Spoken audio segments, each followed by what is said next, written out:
Are you still holding on to some of those very old photos that took years and years ago? When I say years, I mean decades. Well, I have been very active in keeping a backup just because I continued to learn new things in Photoshop. However, I was very unaware at the time that I was doing this that the day would come that I could actually enhance these photos and enlarge them without being concerned about it pixelating. This is one of those examples. We have a fantastic picture, but its size really is horrible. It's this tiny picture in an airplane in Chicago. We had just returned from China adopting this cute little girl. Well, we would like to do some prints, but decent size, and at the same time have digital versions of them that are of decent size as well. So let me show you this new component that's in Photoshop 2026, or also known as version 27. This is 2026.1 or 27.1, I believe it is. So first thing we do is we go to over here to images. On images, we have a new piece called generative upscale. Now, a lot of times we would go to, well, let's see how big we can make it. So we go to image size. What's interesting in image size, first of all, this is 450 by 599. However, we have this open and generative upscale. If you want more details and a larger image, then go here. What happens is same as if I just clicked on it from the image dropdown. Generative upscale has Topaz Gigapixel installed, is the model that it's following. I'm going to change it to 4 times. And then I have an 1800 2396. That's a very odd dimension. However, let's go ahead and see what happens. Now take notice, it's as at this size, it's not all that sharp. So we're not only going to see it upscale, but we're also going to see that it becomes sharper. There are two things I really like about this. I get the sharpness that I didn't have in the first place. Let's see it close. Even I can zoom in and I see the very details in her eyes. This eye isn't that way no longer. She's now 24 years old. She's just as old. Like I said, it's decades. She wasn't even 3 in this photo. And this photo is pretty large. Nice size. So now what I like about it is that it creates these two. This is totally on a different layer. There's the original. Now here's the new one. So all I have to do is do Alt Command Shift E. And I used to complain and say, well, that's just because it's an Apple. No, on a PC it would be Alt Control Shift E. So it does require all 4 keys. And then if I want to make any changes, such as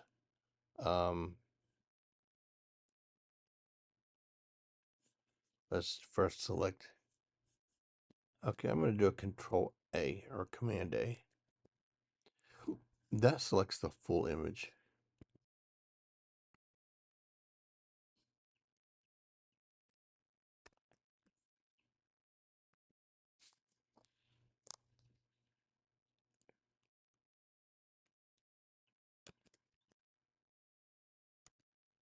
Sharpen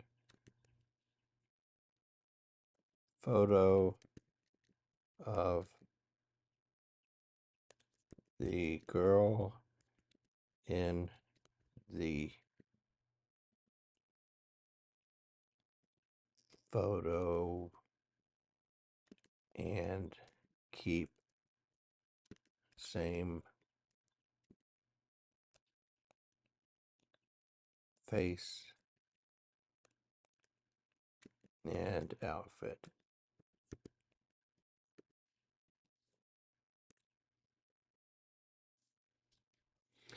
And prompts are this way. They are very peculiar in the sense that they and they okay, it didn't keep the same face. That's for sure. It is a nice picture, but I don't know who that is. So that's I said keep the same face.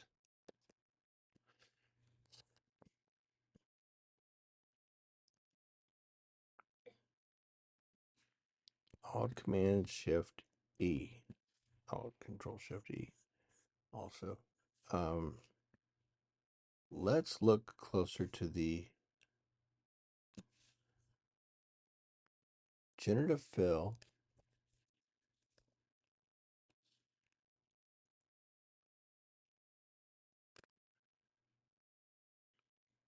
Okay, we're going to do something different this time.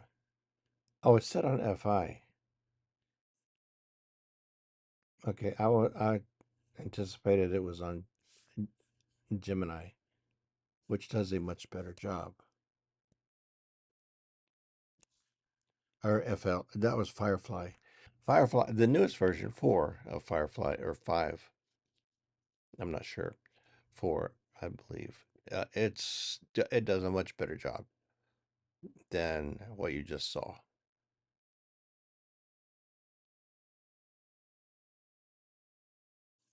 Now, to keep a close look of what you may perceive as fuzzy or not totally in focus. There. Now,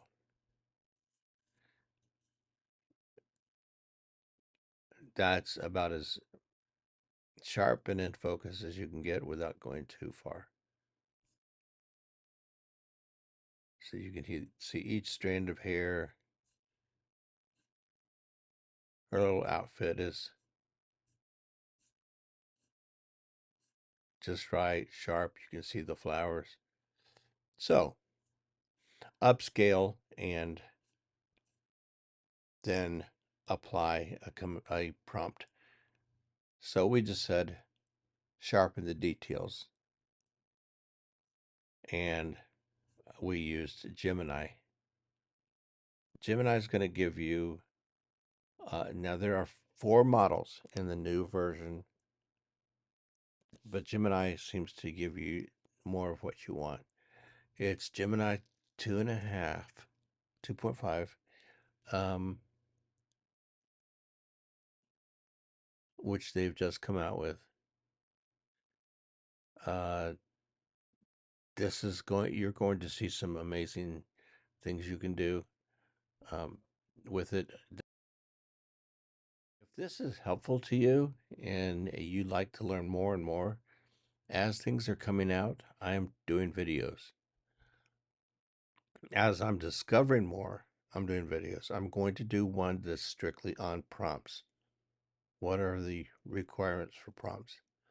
When it comes to using the Gemini or the Flux Context Pro.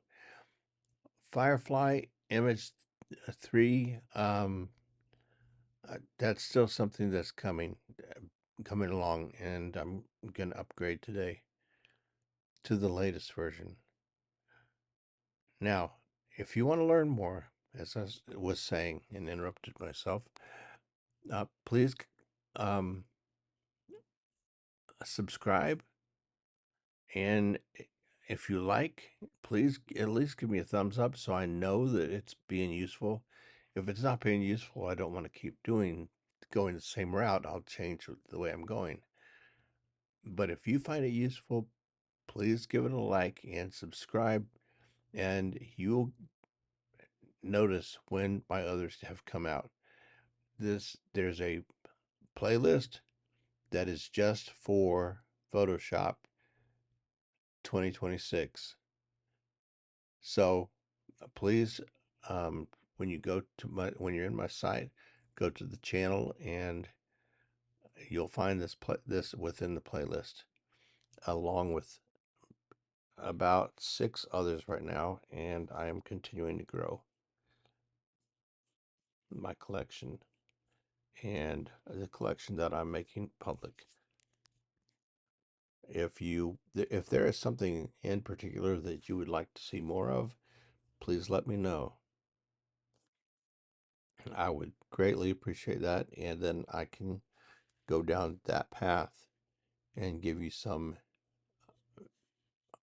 valuable, I hope, valuable um, videos that will tell you the how to without skipping over anything. Thank you. Um, I do apologize for my speaking a little bit slower, but I think it helps. My background is in um, teaching, so I'm used to teaching technology and having to slow down because my students said, okay, you're going too fast. Um, and when I was going too fast, then I would lose students and then wonder why they weren't doing so well. So I had to change my ways. And now, as a retired professor, I'm in a position where I'm trying to speak a little bit faster, but it doesn't seem to come naturally anymore. So, thank you very much for your time. I hope you enjoy this and do find it useful. Any comments would be greatly appreciated as well. Take care.